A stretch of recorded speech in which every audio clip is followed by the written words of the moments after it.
আমরা আসলে ইমানদার হইতে গেলে আমরা আল্লাহর উপর বিশ্বাস রাখতে হয় এবং হচ্ছে বাই ডিফল্ট আমরা শয়তানেও বিশ্বাস করতে হয়। দ্যাট মিনস শয়তান এক্সিস্ট করে, শয়তান আছে এটা আমাদেরকে বিশ্বাস করতে হয়। এখন ভালো কথা, আমরা সবাই শয়তানে বিশ্বাস শয়তান আছে এটা আমরা সবাই জানি। শয়তানের এজেন্ডা আলাদা, আমরা এটাও জানি।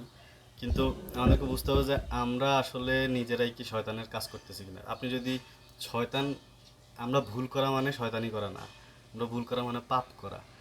আর কিন্তু আপনি যদি শয়তানের কাজগুলো করেন, শয়তান কিন্তু জেনে শুনে করে এবং তার এজেন্ডা আলাদা। এখন ওর কাজগুলো যদি আপনি করেন তাহলে আপনি দেখা গেছে একজন শয়তানের পাপেট হয়ে গেছেন, শয়তানের একটা চেলা হয়ে গেছেন। এখন এইটা বুঝতে হলে আমাদেরকে দেখতে হবে যে আসলে শয়তানের এজেন্ডাটা কি। দেখেন আপনি, আমরা মানুষজন পোলাপান নানা ধরনের ভুল করবে, পাপ করবে।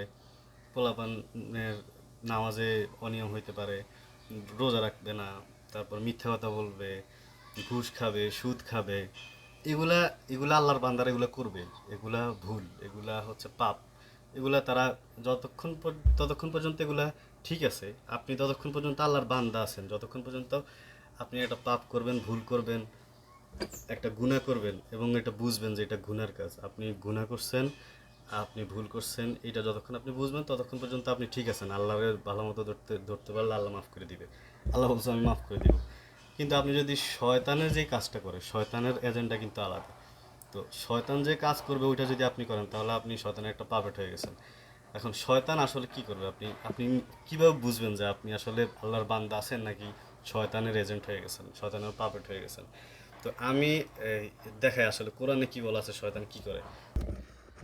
আচ্ছা, এটা হচ্ছে সূরা আনফালের 48 নম্বর আয়াত। এই যে দেখেন, and remember, sorry, and remember when শয়তান made their evil deeds appealing to them. আচ্ছা, দ্যাট মিন্স এই সেম কথাটা যে শয়তান তাদের খারাপ কাজকে শোভনীয় করে তোলে, সেম কথাটা আছে আপনার সূরা আনকাবুতের। এইটা হচ্ছে 38 নম্বর আয়াত। সো আমি এটাকে বাংলা করতেছি। ট্রান্সলেশনটা কোথায়? আচ্ছা, বাংলা।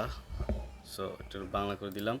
এই যে দেখেন, আর শয়তান তাদের কাজকে তাদের দৃষ্টিতে শোভন করেছিল এবং তাদেরকে সৎপথে অবলম্বনে বাধা দিয়েছিল।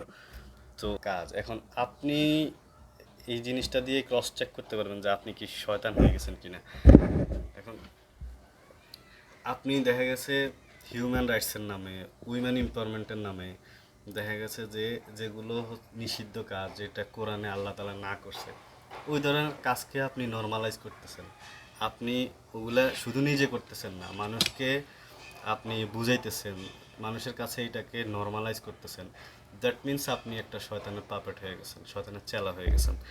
সো আই থিঙ্ক আমি স্পেসিফিক করে না বললে আপনারা বুঝতে পারছেন যে আসলে হিউম্যান রাইটসের নামে, তারপরে হচ্ছে ব্যক্তি স্বাধীনতা, আপনার নারী অধিকারের নামে আমরা আসলে কি জিনিসপাতি আসলে নর্মালাইজ করতে চাই বা মানুষজন করি। সো এরকম আসলে শয়তানের এজেন্টের অভাব নেই, যার কারণে হচ্ছে রমজান মাসে দেখা গেছে শয়তান বাধা থাকলেও মানুষের শয়তানি আসলে কমে না। তো এরকম শুধু রমজান মাস কেন, আল্লাহর 12 মাসও যদি শয়তানকে বাঁধা রাখা হয় তারপরেও আসলে শয়তানি কমবে না। কারণ হচ্ছে আমাদের মধ্যে আসলে শয়তানের অভাব নেই। আল্লাহ হাফেজ।